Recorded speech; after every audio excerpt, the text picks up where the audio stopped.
Good evening, my name is Kacper Paradowski and you're watching Poland Daily News. The coalition deal between Law and Justice, United Poland and Agreement parties has been finalized. The signing of the agreement by Jarosław Kaczyński, Zbigniew Ziobro and Jarosław Gowin was confirmed by the spokesperson of the Law and Justice Party, Anita Czerwińska. The Central Anti-Corruption Bureau is conducting an investigation after a criminal complaint against the Marshal of the Senate, Tomasz Grodzki, was filed by the councillor of the Law and Justice Party, Karol Guzikiewicz. Grodzki strongly denied all the accusations and announced that he will go to court. The councillor of the Law and Justice Party in the Pomeranian Regional Council, Karol Guzikiewicz, filed a criminal complaint against the Marshal of the Senate, Tomasz Grodzki, to the Gdańsk Central Anti-Corruption Bureau. This was a reaction to the mail that he received from the Szczecin inhabitant who claims that Tomasz Grodzki took a bribe for an operation. Guzikiewicz said that the mail can be fake. The Central Anti-Corruption Bureau is conducting an investigation on the matter. The Central Anti-Corruption Bureau is conducting an investigation in order to check whether the mail is fake or not. This is all I can say about this case. We received a notification yesterday and today the officers took proper actions. Tomasz Grodzki referred to the case himself. My conscience is clean. I don't have time for any kind of slander. I'm trying to focus on my job in the Senate and that is what I'm doing. Some opposition politicians say that the case is a political game. Since Mr. Grodzki became the Marshal of the Senate, every politician of the Law and Justice is trying to bring back all the affairs, including the made-up ones. The case needs an explanation and that is what the Central Anti-Corruption Bureau is trying to do. There is no controversy here. The investigation conducted by the Central Anti-Corruption Bureau is going to last a few weeks. The Polish government spokesman has announced that Prime Minister Mateusz Morawiecki became familiar with the Central Anti-Corruption Bureau report on the investigation of the President of the Supreme Audit Office, Marian Banaś. The opposition demands that the report be made public. The Central Anti-Corruption Bureau was probing the financial statement filed by the President of the Supreme Audit Office.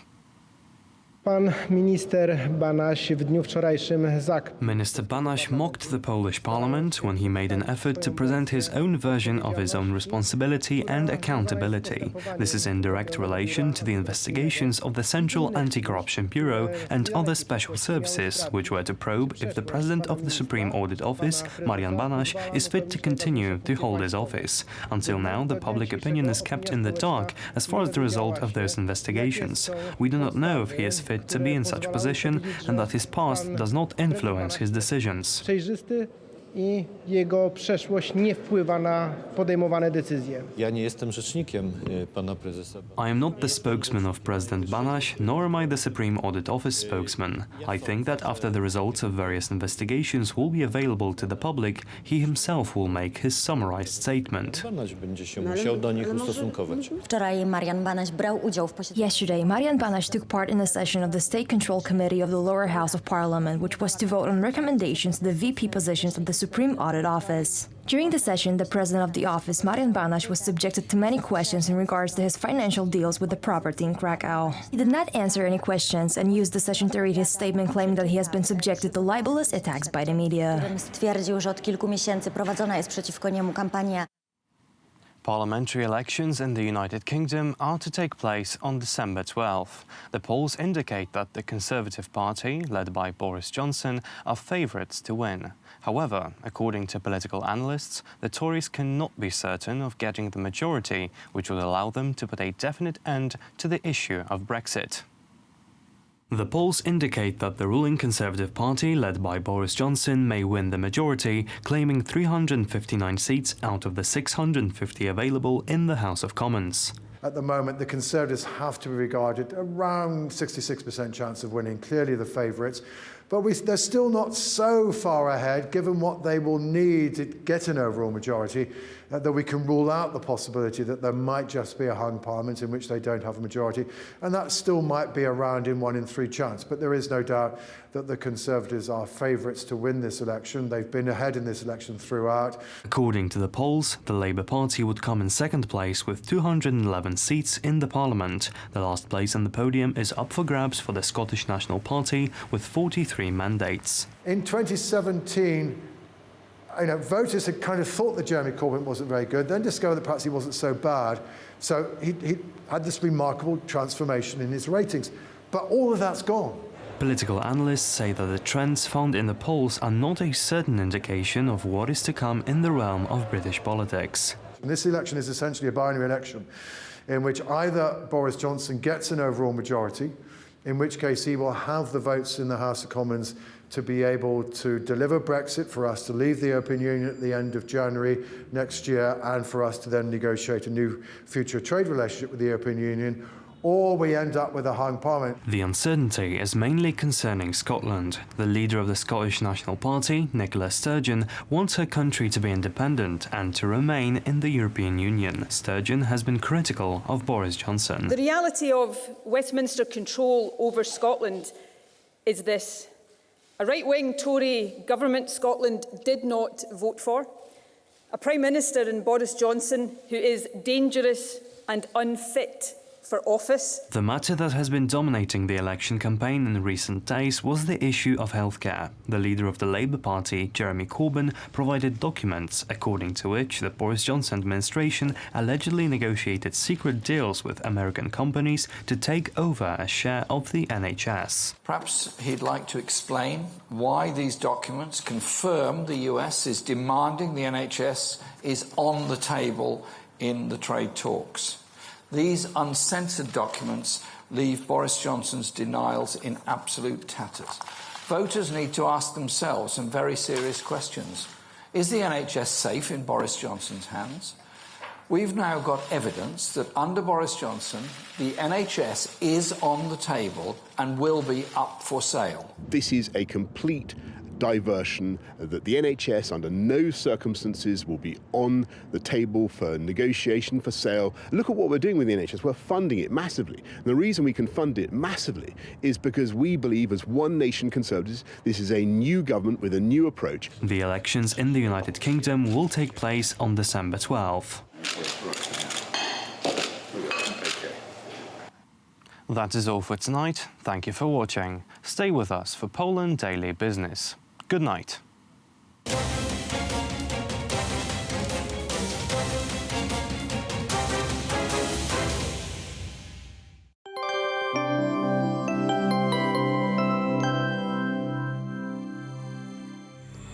Hello, and welcome to Poland Daily Weather. The forecast for tonight calls for showers in the north and northwest. We can expect partly cloudy skies in the central regions of the country and cloudy skies in the southeast. It'll be a fairly warm evening for this time of year, and we can expect the temperatures to vary between 5 and 8 degrees. Tomorrow, we can expect showers in the north and southeast. The rest of the country can expect partly cloudy skies. The temperatures will vary between 7 and 12 degrees.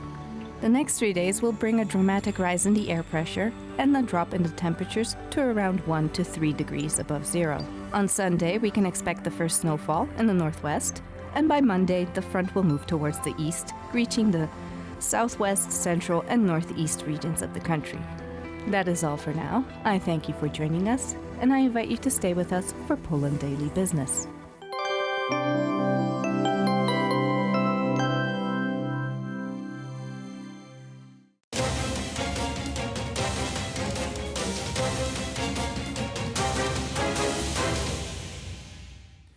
Poland Daily Business Edition, and tonight our guest is Marcin Roszkowski of Jagiellonian Institute. Sir, welcome to the show. Thank you for having me. Let us say a few words about electricity prices in Poland. That's like foundation of the economy, the price both for consumers and for the industry.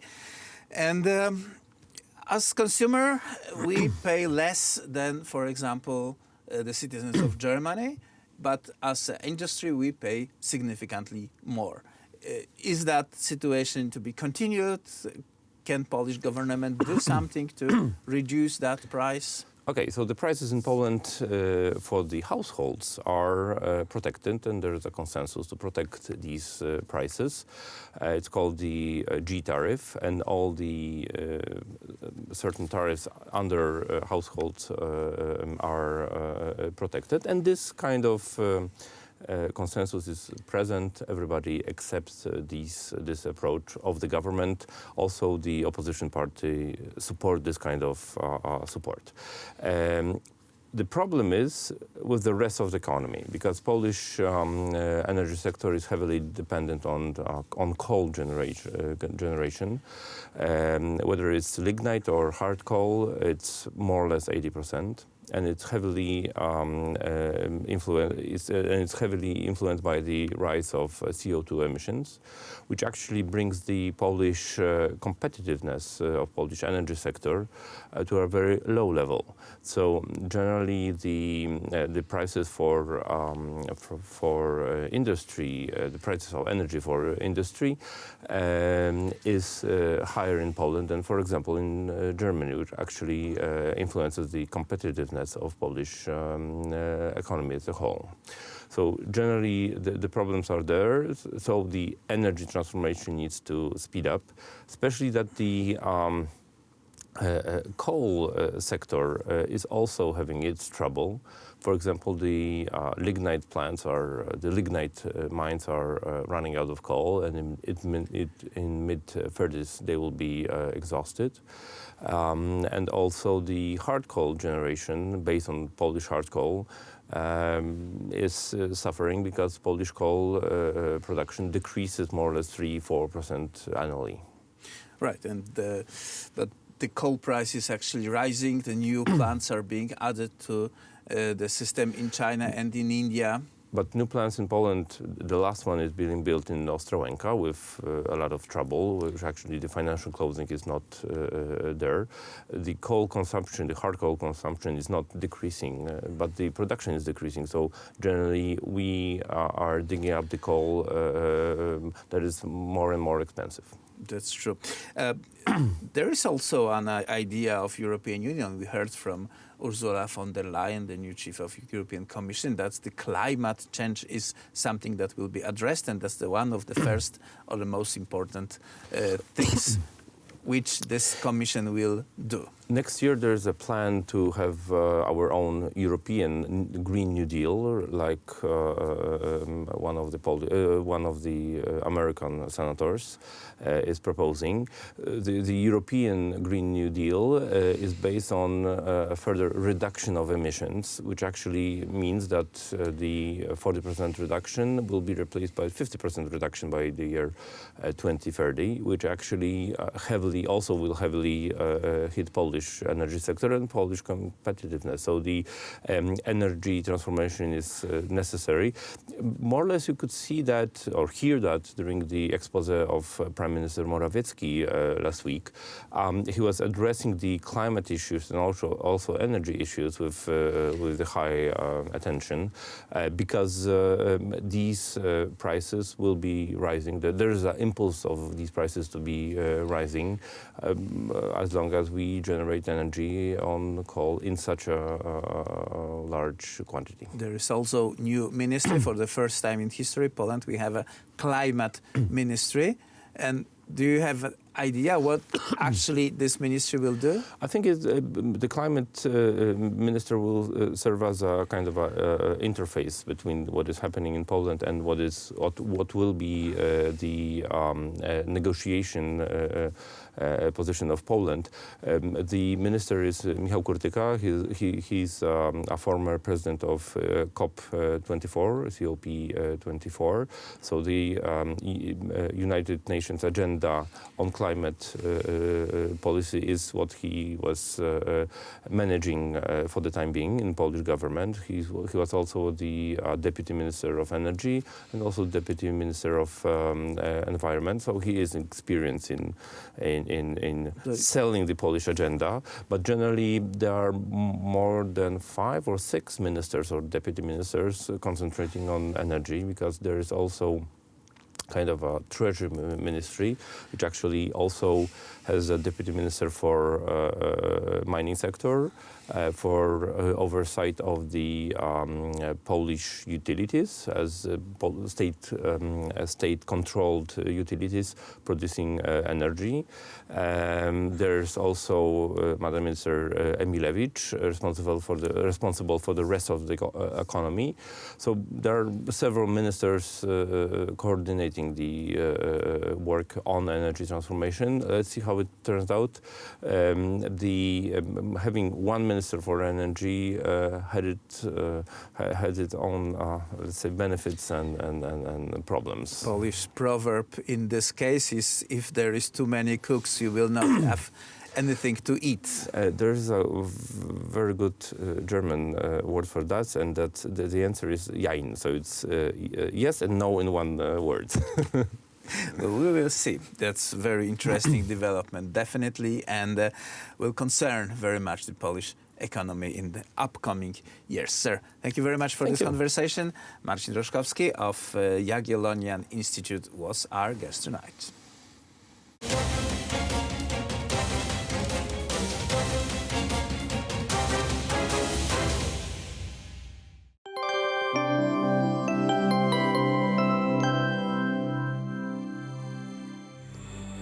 Good evening and welcome to Poland Daily Business Weather. The forecast for tomorrow calls for scattered showers on the northern coast and in the city of Lublin. We can also expect showers in Olsztyn, Rzeszów and Krakow. The rest of the country can expect to see partly cloudy skies. The temperatures will be fairly high for this time of year and will vary between 7 and 12 degrees. In Europe, we can expect snowfall in Stockholm, Minsk and Kiev. Rain will greet the citizens of Helsinki, Berlin, Bern, Athens and Bucharest. The rest of the continent will see partly cloudy and cloudy skies. The warmest spot on the map will be Athens at 21 degrees, while the coldest will be Oslo at 1 degree below zero. And that is all for now. I thank you for joining us, and I wish you all a very pleasant evening.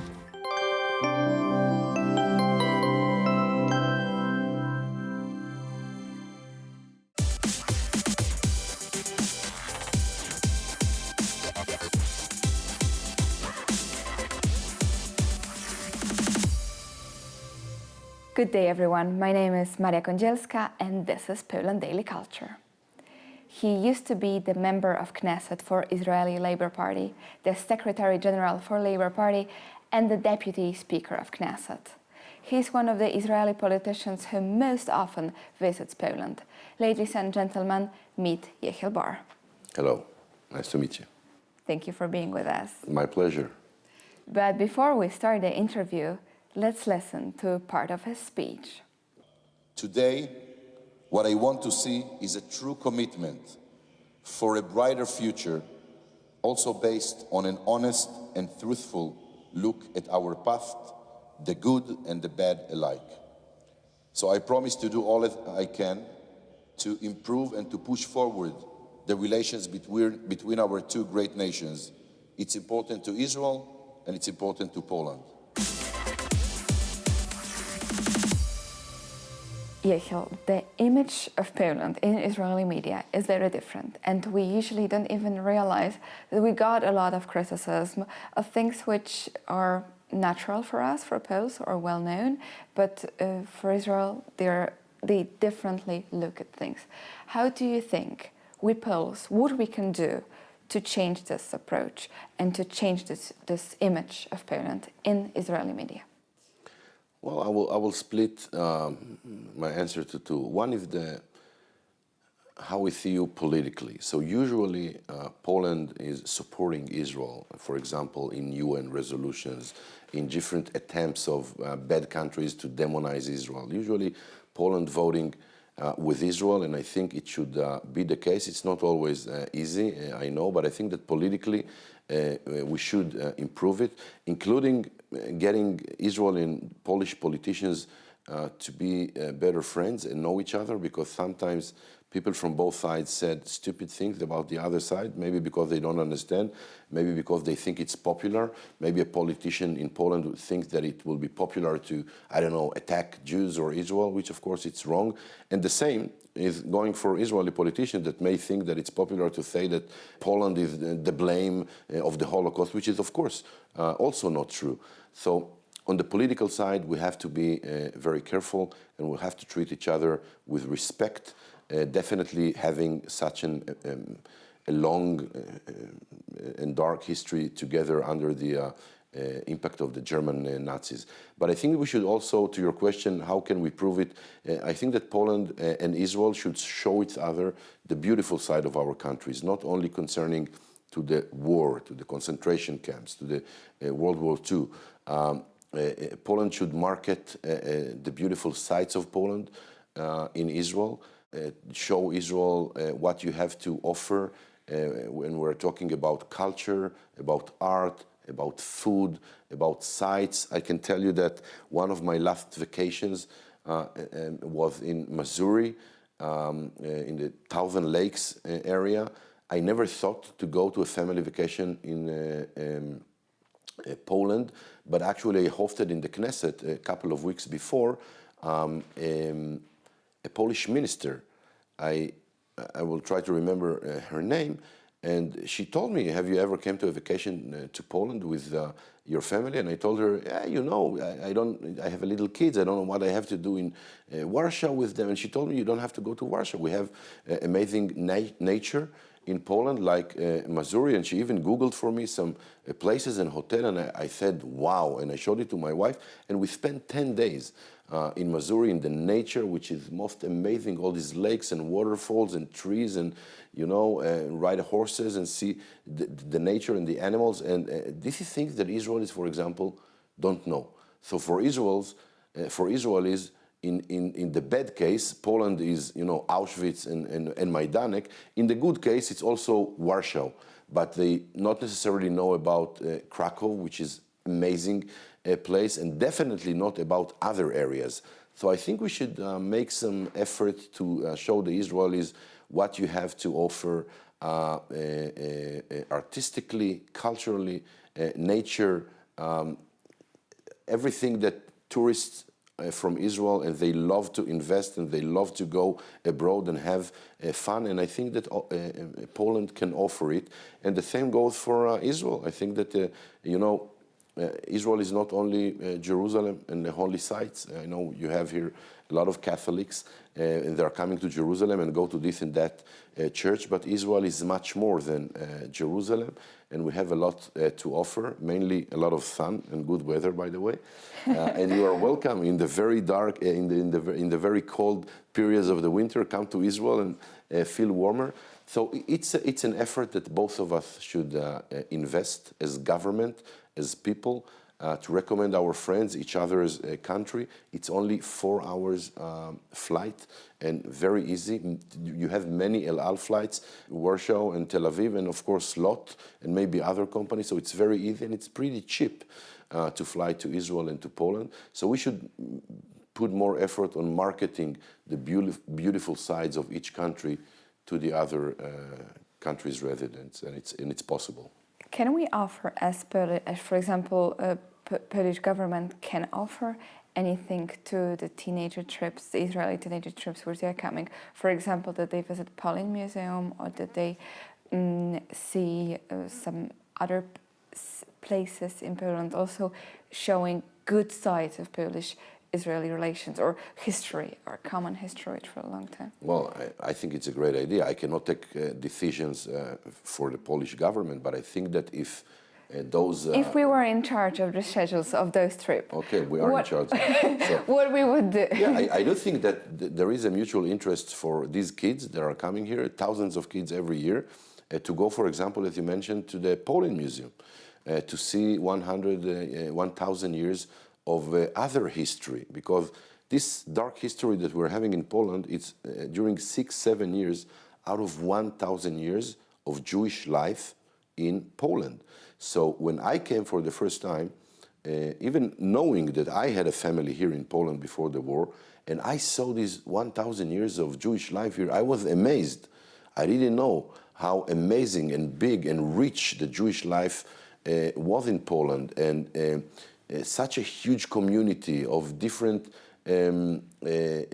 culture and colors and different rabbis. You know, a few of the most important rabbis in the history of Jewish religion was born and grew up in Poland and moved it from, like the rabbi of Gur, okay, from Gora.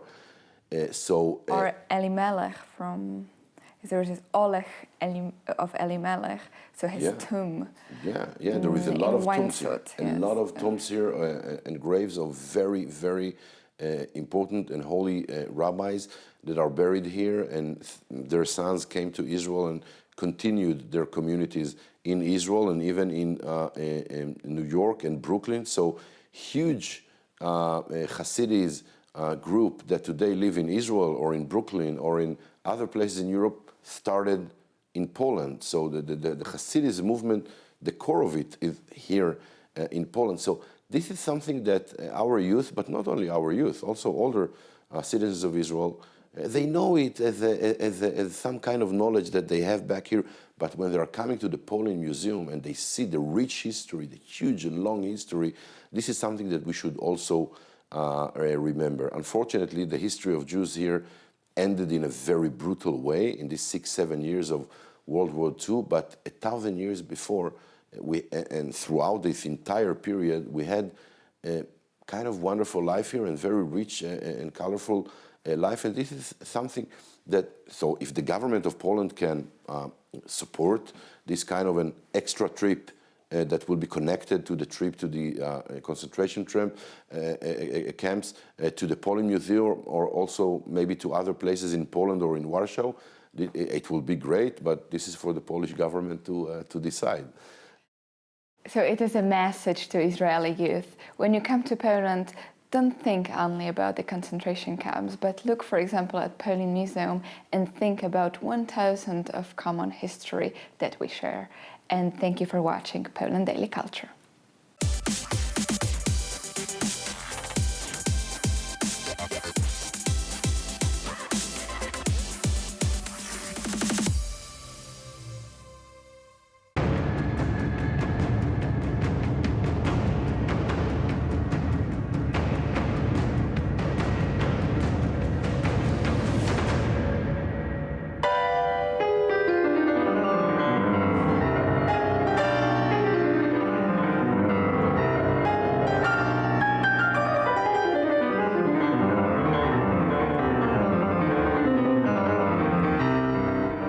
With its roots in the uprising of November 1830 and encouraged by events elsewhere in Europe, including the success of the Italian independence movement, and take advantage of a Russia weakened by the Crimean War and the reforms introduced by Tsar Alexander II, the uprising of January 1863 was the longest lasting in post-partition Poland. Although it was ultimately unsuccessful and Russian reprisals were swift and ruthless, its engagement of all levels of society went on to have a decisive influence on the subsequent development of Polish society. This is the story of that uprising.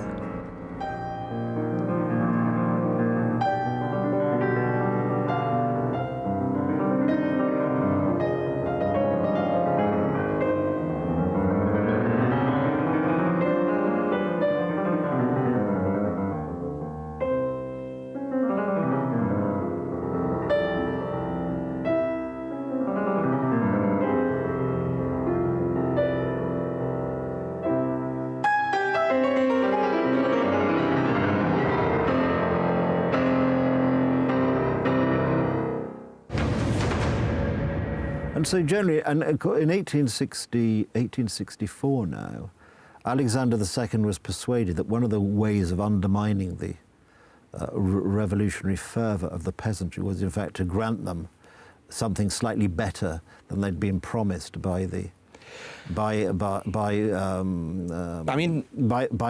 Polish underground government. The Tsar rose the bid. I mean, the emancipation was already granted. But more in terms of potential land ownership? No. The thing for him was that to show that, I mean, this emancipation will not work because the government, the Polish government is just for a while. And he wanted to, show himself as the one who thinks, about the peasants. Earlier on, they didn't want to do it because they knew that the fact there is serfdom. I mean, there is this bone between the peasantry and the noblemen. So they didn't want to remove it. but once it was granted by the Polish government, I mean, they had nothing to do but to enact it officially. Right. So that's what they did. But in a sense, it was an attempt to divide the peasantry from the leaders, in the sense that well, if you don't take part in the rebellion and you let the Russians continue, you will find that you are individually, potentially, better off, because we can, a bird in the hand is worth two in the bush, essentially. They probably didn't phrase it quite like, there probably isn't a Russian equivalent. And if there was, Tsars probably didn't use it. But I mean, I suspect that, I believe that was sort of the motivation. Try and take some of the steam out of the... And the peasants knew, I mean, unconsciously, I don't want to, I don't want to talk about it in greater detail, but I think they knew that the government, I mean, especially since the beginning of 1864, that the Russian government is about to win, so that they knew that the land taken from the Russian government is would be more real than land taken from the hands of the Polish government. Yeah. And so the fighting throughout 1864, gradually, of course, inevitably, perhaps, the sheer weight of numbers of the Russian forces was going to sort of fade away, defeat the sort of guerrilla efforts. In fact, after the second battle of Opatów, so in the beginnings of 1864, I mean, I mean, you've got the number. I mean, you see when you look at the maps, there is a great work I recommend highly, Battles and Skirmishes of the January Uprising by Stanisław Zieliński. That big. Every skirmish, and you've got two Russians and three Poles fighting. I mean, we would discuss that, but it's probably just worth pointing out how many skirmishes are listed in that book. Did you say 1,200? Yeah. Let's say, yeah. So 1,200 is classical. Some say fewer, some say more. But sometimes it's because some battles or some skirmishes carry two names, and they are counted twice, while there should be counted as once. I think it's worth mentioning that number just to give an idea of the sort of the size and the sort of widespread nature of the conflict. 1,200 is that is some, and among them you've got, let's say, 100, 150. I'm guessing now. Battles that you would call a battle. So you've got a couple of thousand people. Battles like Siemiatycze, Grochowiska, Chrobesz. These are major battles. I mean, the Chrobesz and Grochowiska, that was during the campaign led by Langiewicz to the south of Poland. I mean, to the south of Congress Poland. So generally, you've got major battles in the beginning of the rising. Then the number of major battles, shrinks. Peters out. Yeah. Yes. And I think, and Traugott himself was captured in April of 1864. A bit later. No. Probably depends which book you read. No. I'm not. I wouldn't, sacrifice my hand for that. No, very wise in this case. But he was executed on the 5th of August after a very, very hard hearing. I mean, he didn't give in anybody. I mean, that was a hero. That was a hero. And even the Catholic Church, when he was very practicing man. The Catholic Church is considering claiming him a saint. That's interesting. But I think he was executed actually in the Citadel, wasn't he, in Warsaw? Yeah. Which even today not far away from here. Yeah, which even today exists as a huge built by Nicholas. A huge building actually, which dominates the. Fortunately, by Nicholas Romanov, not Nicholas Richards. Yeah, exactly. Yes. Yes, my bricklaying skills, which do exist actually, are not quite up to the sheer scale of that building.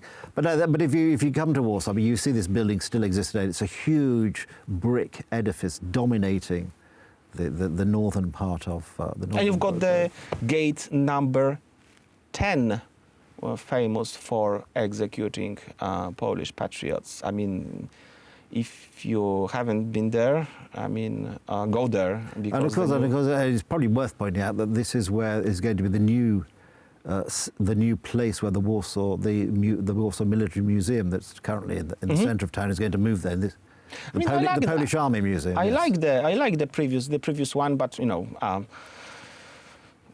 things have changed. Yes, as Bob Dylan sings. Exactly.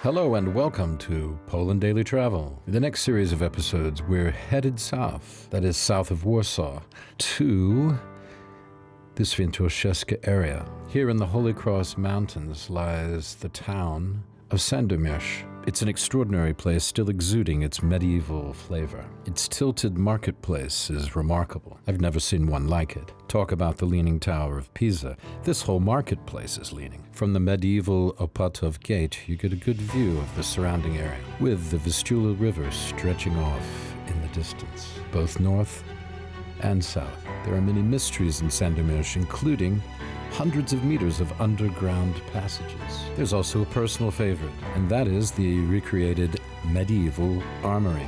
Here you can sample weapons, armor, clothing, you name it, all from the medieval period. Later in the day, if you have a mind to, you can leave the town and catch the sunrise out on the edge. That is the edge of town. On the edge of town, you will find the Pepper Hills, a quite remarkable and unique set of hills.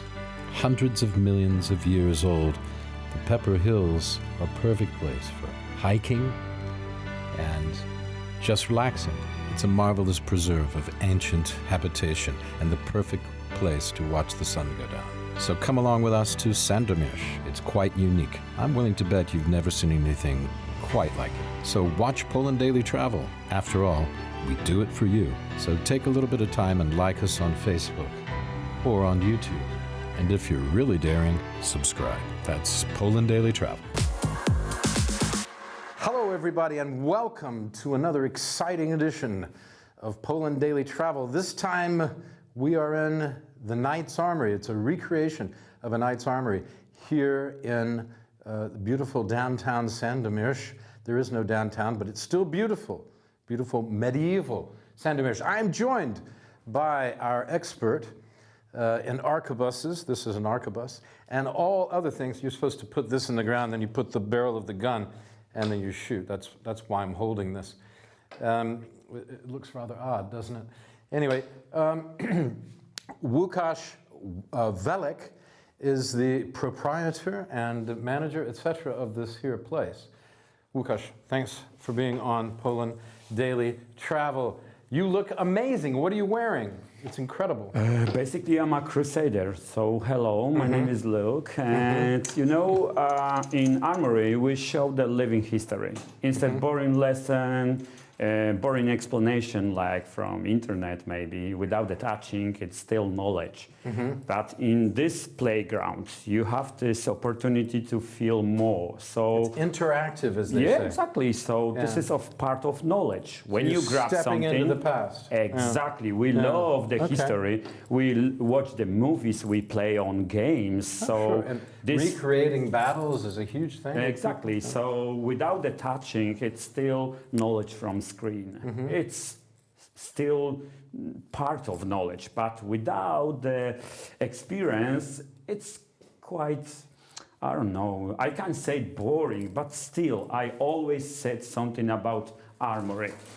For example, when I explain that looks heavy. Yeah, looks heavy. It but is heavy. In here, you just feel Oh my I goodness. have this kind of stuff on my body. That is heavy. That's What does that weigh? That's about it's like 30 kilos? 20 kg. So 20 kilos. Yeah. But when you wear actually, it spreads out and you feel better. Exactly. Because you're wearing some chain mail, aren't you? Yeah. I'm Isn't a that chain crusader. mail? Chain mail. Yeah. Now, do the ladies like that?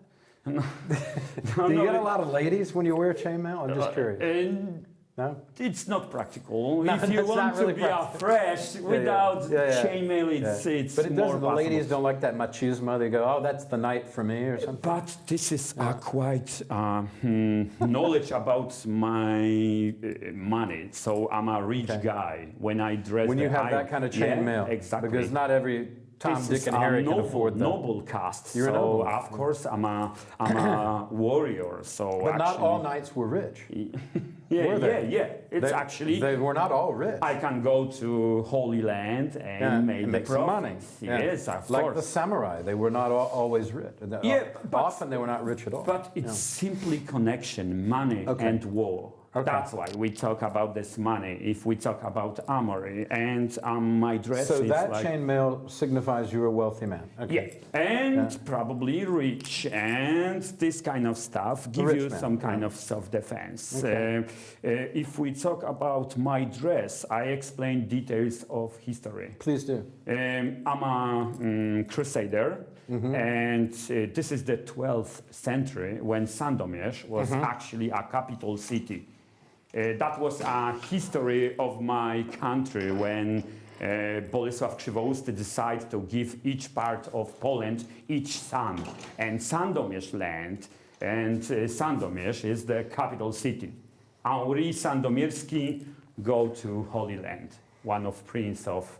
so this is from the area? Yeah, and actually this guy arrived with crusaders. So if you have a crusader on your land, you are.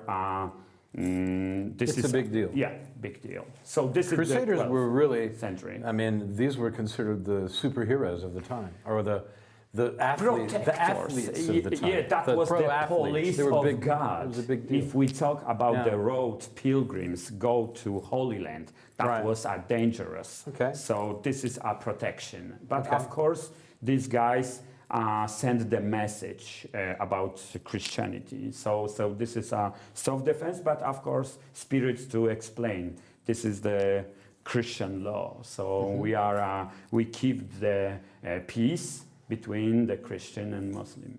Amazing. Okay, stay right there. We'll be right back with more from the Knights Army, a recreated army of all the stuff that knights used. And we're with Łukasz Weli.